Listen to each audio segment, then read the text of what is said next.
Hi dear, samahan niyo akong gumawa ng prosperity bowl para ngayong bagong taon.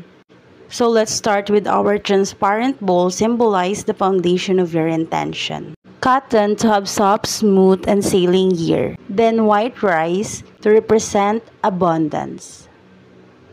Maglalagay din tayo ng 12 eggs to represent complete blessings for all 12 months of the year.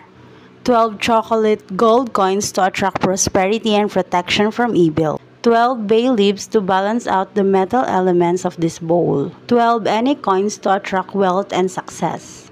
Any round fruit for happiness and good luck.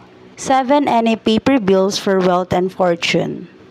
And lastly, ang pao in Chinese, Yi Liu Ba, sounds like fortune all the way. And that's it. Just a reminder that this is just a guide and don't just rely on luck but be accompanied by hard work, perseverance, and faith in God. Have